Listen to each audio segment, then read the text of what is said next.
Hello friend, हम लोग सीखेंगे गोलीय दर्पणों द्वारा प्रतिबिंब बनने के नियम। गोलीय दर्पण के द्वारा कैसे बनते हैं प्रतिबिंब। तो सबसे प्रथम नियम कहता है दर्पण की मुख्य अक्ष के समांतर चलने वाली प्रकाश की किरण दर्पण से परावर्तक के पश्चात मुख्य फोकस से होकर जाती है या प्रतीत होती है। तो आती हुई तो देखिए उसमें दिखती है अवतल में, उत्तल में केवल प्रतीत होती है। तो चलिए मैं आपको समझाता हूँ दोनों में। एक ये हो गया हमारा सर्कल, एक ये हो गया सर्कल, ये हो गया सेंटर दोनों के। तो ये बन गए हमारे दो वक्रता। मैंने आपको बताया वक्रता आपको किस प्रकार से बनाना है। एक हो गया हमारा अवतल का, दूसरा है उत्तल का। तो अवतल में हम लोग सबसे पहले देखते हैं, इसको बोलते हैं वक्रता केंद्र। इस प्रकार से हमने बना लिया है वक्रता। वक्रता किस प्रकार से बनाते हैं ये मैंने आपको बताया है। तो सबसे पहले हम लोग बता देता हूँ, एक बार फिर रिपीट कर देता हूँ मैं आपको। इसको बोलते हैं दर्पण के जो मध्य रहता है इसको बोलते हैं ध्रुव, इसको बोलते हैं फोकस, इसको बोलते हैं वक्रता केंद्र, और ये जो पूरा है बना हुआ है इसको बोलते हैं वक्रता। ठीक है। अब जो है यहाँ पर एक रेखा खिंची हुई है, आप लोग देख सकते हो, इसको बोलते हैं मुख्य अक्ष। प्रथम नियम है वो है दर्पण के मुख्य अक्ष के समांतर, दर्पण के मुख्य अक्ष के समांतर चलने वाली प्रकाश की किरण। तो ये मैं अवतल में बता रहा हूँ आपको, दर्पण के मुख्य अक्ष के समांतर, इसके समांतर यानी इसके बराबर, इसके समांतर चलने वाली प्रकाश की किरण है। ये प्रकाश की किरण है फोकस से होकर जाती है, ये गई मुख्य फोकस से होकर। अब जो केंद्र है यहाँ पर एक इसकी किरण क्या है प्रतीत हो रही है, वास्तव में नहीं काट रही है।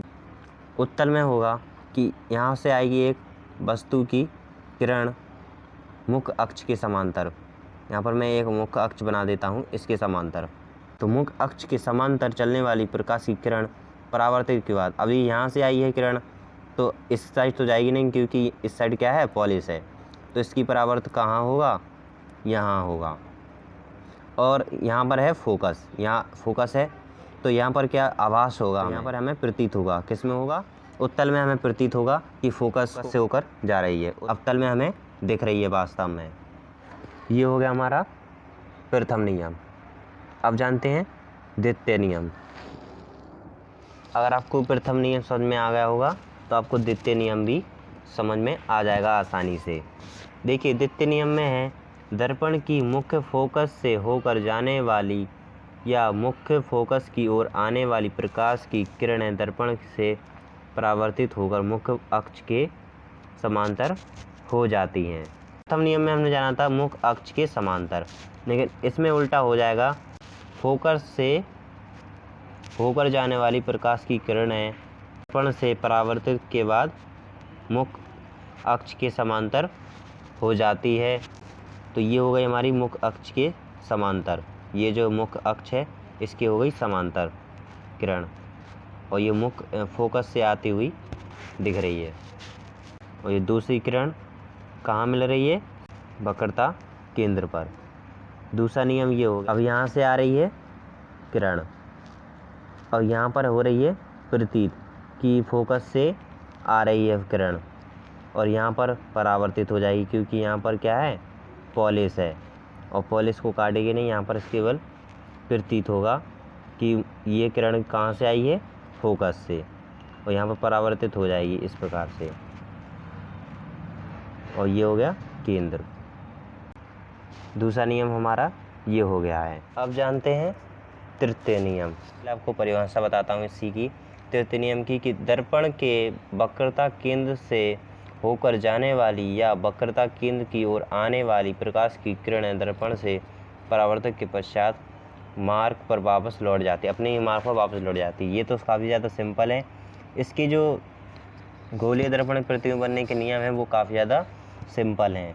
देखिए आप लोग देख सकते हो, जैसे कि एक किरण आई, ये यहाँ से किरण आ रही है और यहीं से लौट जाएगी। मैंने कोई भी किरण आती है सेंटर से वक्रता केंद्र से, तो उसी दिशा में लौट जाती है वापस अपनी मार्ग में। यहाँ से किरण आई, यहीं से लौट गई। अब इसमें क्या होगा, यहाँ पर एक बना देता हूँ। हाँ, अब देखिए इसमें क्या होगा, इसमें केवल हमें प्रतीत होगा कि केंद्र से आ रही है एक किरण, क्योंकि यहाँ तो पॉलिस है इसलिए, ठीक है। तो यहाँ पर हमें प्रतीत होगा कि यहाँ से आ रही है एक किरण, यहाँ से गई किरण वक्रता केंद्र से और वहीं से लौट कर आ गई वापस। तो किरण का परावर्तित जिस प्रकार यहाँ हो रहा है उसी प्रकार यहाँ हो रहा है, लेकिन उत्तल में क्या है, वक्रता केंद्र से यहाँ पर केवल प्रतीत हो रहा है, लेकिन इसमें वास्तव में आ रही है किरण। तो ये होता है उत्तल और अवतल में। आशा करता हूँ कि आप लोगों को वीडियो पसंद आई हो। पसंद आई तो लाइक करें, साथ ही चैनल को सब्सक्राइब करें और फेसबुक पेज को फॉलो जरूर करें। मिलते हैं नेक्स्ट वीडियो में।